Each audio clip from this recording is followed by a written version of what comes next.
Welcome to Universal God Message of Peace.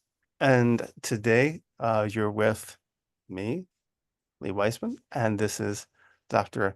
Lali Tanja, and we are talking today about grace and motherhood. So I want to start out at the very, very beginning to say that when we talk about grace and motherhood, this is not, I think it's not something which is restricted only to people who have children. Um, Motherhood, I think that motherhood and grace is really something that applies to all of us who want to be nurturing in the world, right? This is really about what does it mean to be a nurturer in the world, and that's something that you can certainly do, whether you have children or not, with your friends, with your friends, with your family. It's a mode of being, and so we're going to talk about that mode of being. And first of all, I just want to say I know nothing about mothering for the obvious reason that, well, the reason is obvious why I don't know anything about it. At least not personally. Although I was a stay-at-home dad for 3 years, so I was Mr. Mom, so maybe I have a little bit of experience in some respects. There's a beautiful proverb, a Yiddish proverb, not to be taken literally, that says that God could not be every place all at once, so he created mothers. That that mothers are kind of are the hands of God, so to speak, in the world. And um, the connection between motherhood and God's compassion and grace is a very solid connection. You know, the word for compassion in Hebrew, um, Rahman, which of course is the word for, is related to Rahman, which is also in Arabic, comes from the word Rahma, which means Rechem, rather, which means womb, which means womb. It's the motherly love of God, right? God's compassion is already a motherly love. So today we're going to talk to an actual mother about grace and motherhood. So I want to start out first of all by asking you. I just want to first we have to get the smile on your face. So what is the greatest joy of motherhood? What's the greatest joy? So I'd say the greatest joy of motherhood is, it's beyond words. I really can't express it very well because it is something that's beyond words. And I did say to you before this, I might get a bit speechless Hmm? because that feeling of, unconditional love is just beyond words. I can't express myself very well. So it's that experience, really. I didn't really know, what true love was until I had children. And Baruch Hashem, obviously I probably did know it, but it was deep within. I think everybody has access to that. Like you said, we all have that ability to bring out that nurturing side of us. And one way of doing it, for a woman as well, is to actually have children. But I believe there are other ways of doing it too, like, through loving kindness and compassion and empathy, and trying to understand other people and think good of people and always make excuses for them, because that's what a mother does for her Mhm. children. Is she wants to protect them, she always wants the best for them, you know um she wants to guide them in the best way possible um to to be good human beings, and to be able to embody grace themselves, and to be gracious and merciful to their fellow human beings, to the straight path. And obviously it's a huge challenge for a mother, and a very painful process sometimes. At times it's very difficult, and it involves a lot of sacrifice. um and obviously I think the thing about a mother is that they will always see the baby in the child, even if the baby turns out to be, someone who on the outside appears quite evil and is doing, maybe causing harm to other Mhm. people, um the mother will always look at that child, despite everything, no matter what. They will always see the baby in their own baby, Mhm. that grew in their womb. And you know that they, if they did breastfeed, but that bond, that connection is something beyond words. However, I don't think it's inaccessible to men, and I don't think it's inaccessible to women who haven't had children. I think it was just, for me personally, it just threw me into that sort of mode of, I thought I was quite a loving, compassionate person before, but Mhm. obviously after having children, I think before having children, my love was perhaps more conditional than anything else. And then after having kids, the experience of my love became unconditional. And I think fathers can feel that for their children too. And we can feel it for each other. Because, I did, even before having children, I always had this relationship with human beings, that I would try to see the child in people. So I did have, I did do that. I mean, I was a child myself. I used to play with pushchairs and baby dolls. And after going through a phase of being a tomboy, I then went through a phase of being a bit more girly and exploring that maternal side. And so obviously, and I used to love, my dolls, and then I helped bring up my little sister, and I felt like I was like a second mother to her. Mhm. So even though obviously she's not my actual child, I still had played, that motherly role with her. Um, so we can do that. And I think it's such an important thing for us to try to do, is to try to access that grace within all of us, which is part of, that is connected to the grace of our creator. um really, I think so. Really, he is the one that connects us through that womb, and through that tie of that, the umbilical cord is like a spiritual umbilical cord, that we can all connect with the grace of God, and So hopefully. what would you say to somebody? I've heard this a few times. People who say, I just don't have that nourishing side in me. Like I just feel like that I'm just not a nourishing person. So I would yeah, what would you say to someone like that? I would say actually you are, but you perhaps don't see it yet, or you don't experience it. And it's through life's experiences and our interactions, our relationships, through self-reflection, meditation, pondering, and just changing our mindset, perhaps. If we seek truth, and we seek love, and we seek the guidance of our creator, who's most compassionate and most merciful, if we really seek that, then you will find it within yourself. It's definitely there. It's obviously part of everything. It's the foundation of all creation.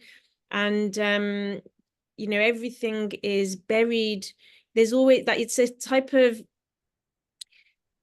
because I see it as an attribute of our creator, then there is no reality other than our God. So it must be part of everything. So it is in there. We just have to sort of dig away and just try and find it. Um, yeah. So, and sometimes we have to be broken in order to find it. So, if I think sometimes our hearts get hardened, um, because grace is something that there's a type of beauty that we see with our eyes. Okay, so when you look at nature, you see a grace and a beauty in nature, but there's a type of grace that we can only access through love with our hearts. I think that's how I understand it. And the problem is that because of life's distractions and the delusions, and because we get carried away with temptations of ego and this and that, and when there's hate, when we feel hatred or envy, or we get into our lusts and our greed. All of this sort of clouds our experience, and it hardens our hearts. So it prevents us from actually experiencing that true unconditional love and accessing that grace, I think, within us all, which is the grace of our Creator. And once we can access that, then it I just beyond words. Well, I think, you know, I the way I learned how to swim was my father kind of threw me into a swimming pool, right? Almost unexpected, and said, you know, 2 seconds. He said, you'll bounce up to the top, just hold your breath, right? And he threw me into the swim. I was terrified for a minute, and then I saw that I popped up like a cork, and I was like, oh, okay, this is fine. And I think parenthood is a little bit like that. Um, and maybe that is one of the advantages of it in that sense, is that you're sort of thrown into the deep end of love, and those things and that that inner love that is a characteristic of the creator that you have inside you all of a sudden sort of has to come bubbling to the surface, and often takes, I can say from my own experience, it took me completely by surprise. Okay, I was completely surprised by what my parental love looked like. I had no clue what that would be like. As you said, I had loved before, I loved my parents, loved my spouse, loved, but this was a different experience. Um, and again, not to say that experience isn't available in other ways. Um, I think that very often, very often people, the other day, I ran into a nurse. I had a problem, and the person helped me out, and she says, you know why I helped you out? Because I care. And you know why I care? Because I'm a nurse. And I thought, yeah, yes, that's that in a sense, because that person is constantly being thrown into a position where that love and nurturing is being kind of rises up in them, and that's become part of their personality. So I think Absolutely. that there's a way that parenthood does that kind of that brings out that quality, um, that Well, yes, quality in us. parenthood requires sacrifice. And when we sacrifice what we love for ourselves, in order for to help somebody else, parenthood forces you to, do that. But we can access that even if you're not a parent. If you still sacrifice from what you love for yourself in order to help somebody else, then that's a way to access that grace and experience that, and that love, really, because what it enables us to do is it enables us to see the child, the baby, in everything and everybody. So every person, even the animals that we meet, so a tiger, a shark, a wolf, you might meet a wolf in the forest, and it might show its teeth at you. My dog, sometimes when she's too comfortable on the sofa and I try to move her, she growls at me and she shows me her teeth. But it doesn't scare me. I know it's just her saying, I don't want to move. That's her way of expressing that. But, somebody might look at her and say, oh, that's really frightening. But actually, I see that the baby within her. Every wolf was once a little puppy that suckled from the mother's, milk.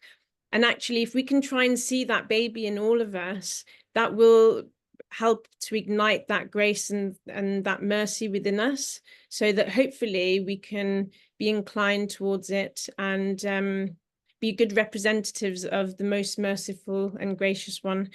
Um, and we've got to be careful sometimes, I think, because there's also a deception that's involved. With some things look graceful on the outside and they're not really, or they might look beautiful on the outside, but everything that sort of, nature, I guess, is the way that God expresses himself, um but it's a physical, you know attribute, or uh I think within that there's a deeper grace within um nature. So Mother Nature, I guess, is, if we see Mother Nature as like a mother, nature as a mother, then we should respect our mother and and because we come from, we come from the ground and we return to the ground. Um, but actually within ourselves there's also a different type of nature. Um, and it's that nature, if we can respect as well, that's also a place that we return to. So when we die, obviously our bodies return to to nature, but then our souls return to our source of life, of true life and true grace, which is it's a different type of grace. And I can't speak now because I'm Okay, I'm going to bring you down. Okay, here you go. we're Okay, just okay, okay. You're up here in the heavens, and I'm going to now bring you down. Okay, so here's my rope. Okay, Mhm. Okay. okay. I've now brought you down. Okay, I've now brought you down. So now I'm going to ask you, like, okay. By the way, just want to say that I did not warn Lale about any of the questions I'm going to ask. Okay. So th she had no preparation. This is completely right. Everything is a complete surprise. So we're going to bring you back down to earth. Like, what's difficult about, see, one of the things about kind of activating the attributes of God, okay, is that for God, these are a seamless, these are absolutely, they're absolutely seamless. There's no resistance in God, but there is resistance in us. We have all sorts of resistance. So what's difficult about the role of being a graceful mother? What's difficult about that nurturing role? What are some of the things which are difficult about it? It's it's difficult because I think grace is like a type of beauty that it needs balance. And if you're too kind and too compassionate sometimes, then you might spoil your kids. And if you don't punish them enough, then you can spoil them. And actually, you're not doing what's best for them. So if you really, really, really love them, you have to force yourself to be strict sometimes. And I have to do this. I have to pretend to be, I have to put on a strict face and actually be quite stern sometimes with my Could you children. demonstrate that, please? No, I can probably be quite scary. I'm hoping from maybe from their perspective, they need discipline. They have to have discipline. But it's hard when you unconditionally love your kids. You just want to give them everything they want and da, da, da, but that's not necessarily what's best for them. So and also how many times do you forgive? So if a child makes a mistake and you forgive them, they keep making the same mistake, even after knowing you've told them that it's wrong, you've taught them this is a better way of doing it, but they keep doing it because they sometimes take advantage of the fact that you're soft on them and because they know how much you love them. So they know they can get away with it. And therefore, they push the boundaries. And I think as humanity, we sometimes do this with our Creator. If we know how merciful and gracious He is, because He's most gracious and most merciful. I mean, if this is a mother that can be, us mothers know, and we all have access to that feeling, God is beyond, definition and beyond words, really. But He is, from an Islamic perspective, most compassionate and most merciful. And imagine how much He loves us. So I think, the love that God actually has for all of us, all of His creation, is unconditional. But we don't feel it always. But if we do feel it, then it can be a dangerous thing, because then we might push the boundaries and, go off the road, off the path and off what we're supposed to be doing, um, and So do take you them. think God gives us that face also? I I mean, Yeah, I think he does. So I think, metaphorically speaking, I think God, Metaphorically yeah, speaking, yeah, yeah. I think God sometimes, obviously he does, put on an angry face, yes, in order and punishes us in order for us to return because he loves us so much, because actually that is true love. Because otherwise we will just get spoilt and we'll be spoilt brats. We'll be causing corruption, oppression, just doing whatever we want. We'll get carried away and distracted by our greed, our ego, and things like that, which is not the true us. I don't believe it's the real us. But because he loves us, he wants us to be the real us. So he wants us to be in the way that he wanted us to be, as in to be representatives of his beautiful attributes of grace, of mercy, of kindness, respect for everybody, and um love. So yeah, but sometimes we forget, just like children forget. So Hmm. sometimes my children forget who they really are. So they might act up or play up or fight with each other or something. And Hmm. as a mother, my job is to try to remind them who they really are and say, look, this is not you. What you're behaving in this way as if you're, there's or there's, but it's wrecking your relationships, it's doing this, it's upsetting your mother, it's da da da. But this is not really you. And I think sometimes where the what's happened with humanity, with all of us, is that we um I think a mother always sees the good in their children. Okay. It's so important for us to express this to our children, that inherently they are good, and to make them know that they are loved unconditionally and that they are good inside, because otherwise our children forget that they are good. And when they grow up, they define themselves and get trapped within the definitions of what society labels them as, what, they have, they may behave in a way that's not, doesn't appear good. And then people say, you're bad, you're this, you're that. And so that's what they think they are. And that's what we all, to an extent, we battle with this within ourselves. It's that doubt, it's that self-doubt of who we really are. But within all of us is that access to grace and mercy and compassion.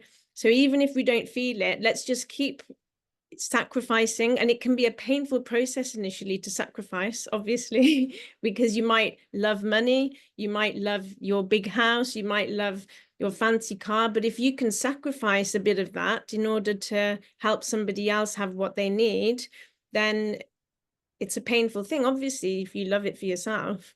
But that Yes. is how we access that grace. So then that's what shatters that hardness around our hearts. And then we can really get to who we really are inside, which is, be one with our creator.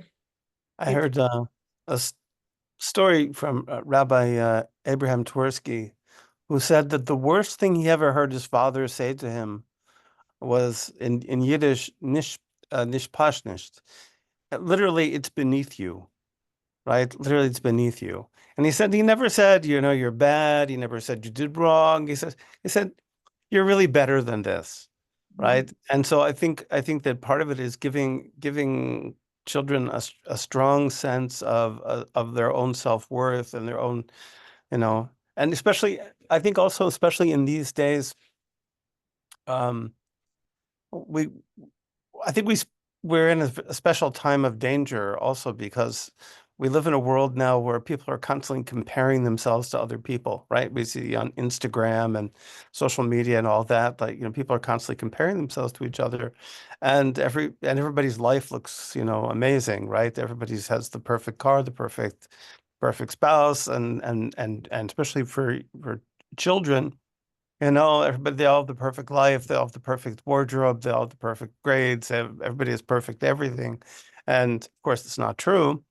Um, but really teaching children their own worth and their own value is really important. And again, the creator, right? The creator does that. The creator tells us, all the time. And part of saying that this is uh, when you say to a kid, this is beneath you, what you're also saying is, you're really good.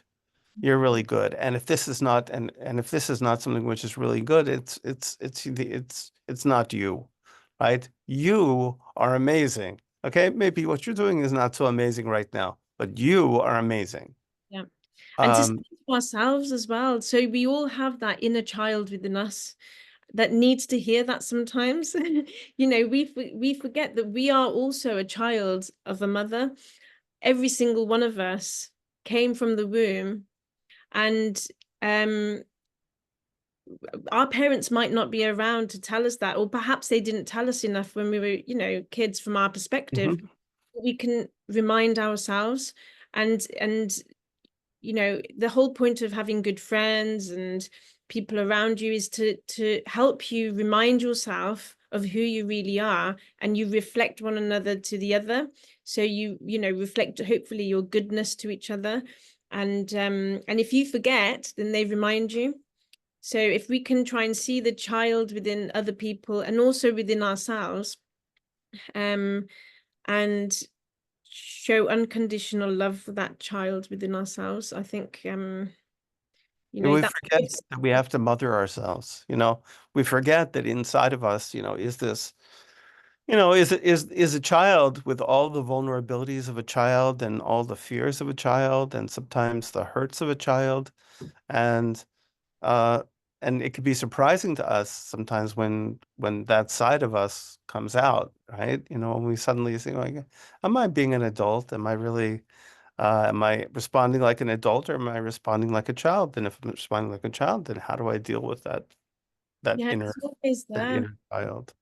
And I Uh, think that it's the cry of that inner child. It's always crying, like a baby always cries for its mother's milk. If we listen hard enough, we can, spiritually, I think, if we listen hard enough, close your eyes and listen, then we've all got that cry inside of us. And it's the cry for our creator, and it's the cry for the love of our creator, and to just feel, to come back in, to feel like you're in that womb, or to be connected with the mother, the mother's milk, the cry for the mother's milk, the cry for life and for connection. So yeah, so let's all try and, I think, connect to that. I think it's a beautiful thing. We can all do it. Um, and also I think a mother, what they want for their kids, what I want for my children is that I want them to be true to who they really are. And each of them are unique. So each of them came out with a different personality.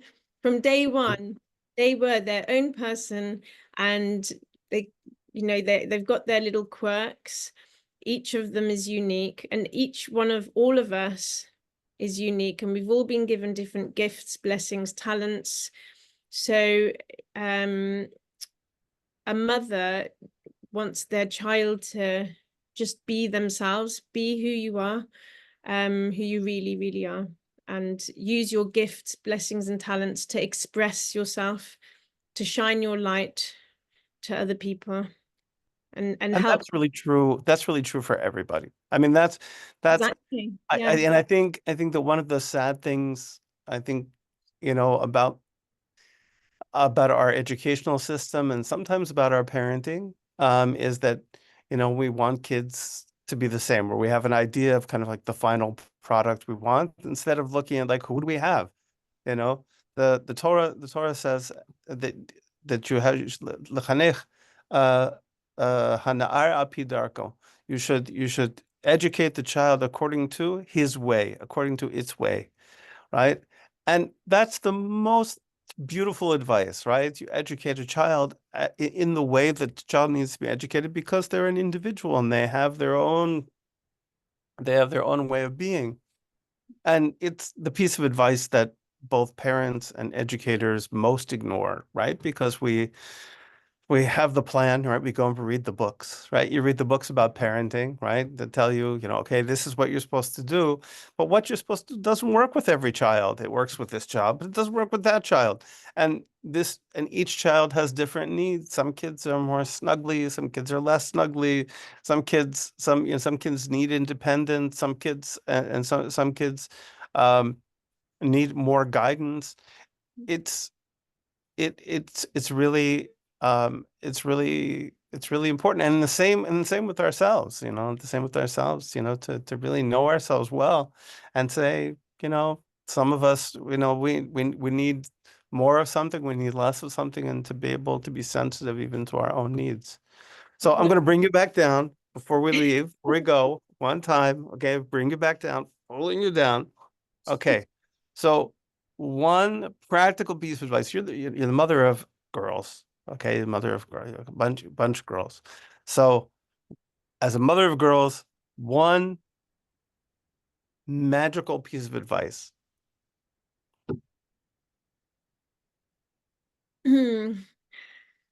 Just try to be a good role model and friend to your children. Um, Okay, we got it. Be a good role model and friend. Remember, they don't learn much from what you say. They learn from what you do. Right? It's really important. Right? They're watching you all the time. They're watching you all the time to see who you they are. really are, and that is the most important thing, is just to be a good role model, um, as much as you can. And I'm not perfect. I make mistakes all the time. And then I feel really bad. And it's like, the thing about a mother is that you feel like you can never, and I'm sure as a father probably as well, you feel guilty that you're doing it wrong, Of because course. it's Yeah. not easy. So if you're too soft, you feel guilty. If you're too harsh, you feel guilty.